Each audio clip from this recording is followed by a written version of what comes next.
Estou aqui novamente com você para falar algo importante sobre a oração em línguas. A oração em línguas tem feito parte do meu ministério a cada dia e eu tenho passado muito tempo orando em línguas. Tenho passado muito tempo edificando o meu espírito diante da presença de Deus através da oração em línguas. Parece que a oração em línguas, ultimamente, tem virado mais um modismo religioso do que uma prática verdadeira daquilo que Deus espera que ela seja. E eu trago no meu coração uma grande preocupação com isso, porque muitas coisas têm sido falado, muitas coisas têm sido ensinadas, e algumas coisas parece que destoam totalmente daquilo que está escrito. Eu digo isso com pesar no coração e com muita dor, porque eu estou sempre orando em línguas. É a minha prática diária. E eu louvo a Deus que Deus tem me dado essa graça. E, como eu disse no outro vídeo, que eu falei a respeito de línguas estranhas, eu não aprendi com ninguém. Eu recebi diretamente do Espírito Santo, e tenho praticado a cada dia. Eu tenho tido uma preocupação muito grande porque 1 Coríntios capítulo 14, versículo 12 vai dizer assim: porque o que fala língua estranha não fala aos homens, senão a Deus. Porque ninguém o entende, e em espírito fala de mistérios.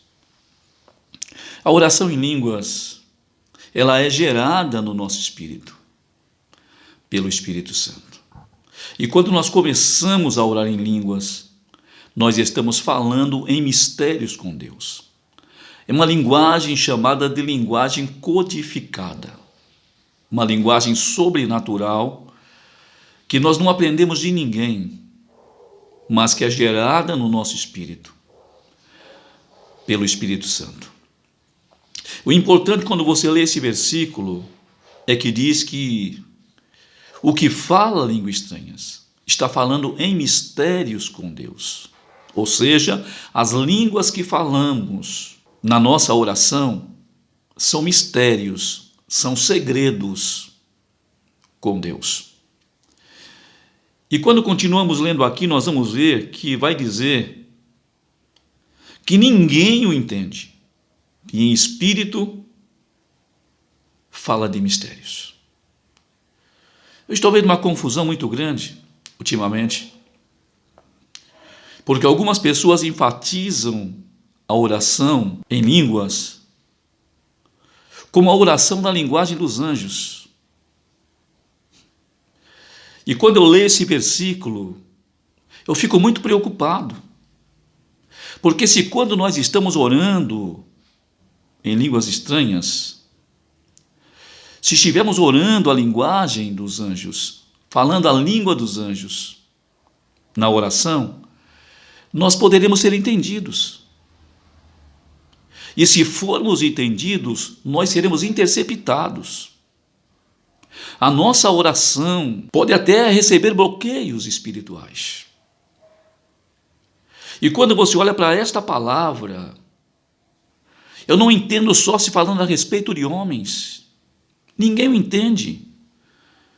Quem entende somente é Deus, porque é uma linguagem codificada. Não é uma linguagem que já existe, é uma linguagem gerada no nosso espírito. Eu posso sim falar a língua dos anjos, mas na oração em línguas, a linguagem é codificada. E essa linguagem ninguém pode entender, porque estamos falando mistérios com Deus. Nem homens entendem, nem anjos podem entender, nem demônios podem entender, muito menos o diabo, porque o diabo também é um anjo caído. E se essa linguagem fosse uma linguagem angelical, certamente seria entendida pelos anjos caídos, e nós receberíamos bloqueios na nossa oração. Então é importante prestar atenção para esse detalhe. Para mim, quando leio esse versículo, eu tenho uma certeza de que eu estou orando numa linguagem gerada no meu espírito, uma linguagem que o Espírito Santo me dá no momento da oração, que ninguém entende. Somente Deus está entendendo o que eu estou orando. Talvez você que está me ouvindo, que não conhece um pouquinho mais sobre esse assunto, possa até questionar algumas coisas. E alguns que até mesmo estão ensinando, que têm levantado esse tipo de coisa, esse tipo de ensinamento. Para mim, na oração em línguas, nós não oramos na língua dos anjos, mas uma linguagem própria criada no nosso espírito pelo Espírito Santo. E o importante é você que está acostumado com essa prática, orando sempre em línguas estranhas, você saber que essa oração em línguas estranhas, ela tem um ciclo. Com o passar do tempo, ela vai se renovando.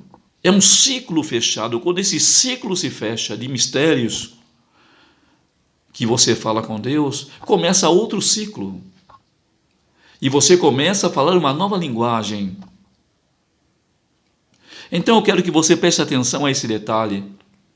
Incentiva você que você ore em línguas, que você faça parte desse processo de edificação através da oração em línguas pelo Espírito Santo. Que Deus possa abençoar você em nome de Jesus e que você compreenda aqui a minha intenção ao falar a respeito deste assunto. Deus te abençoe em nome de Jesus.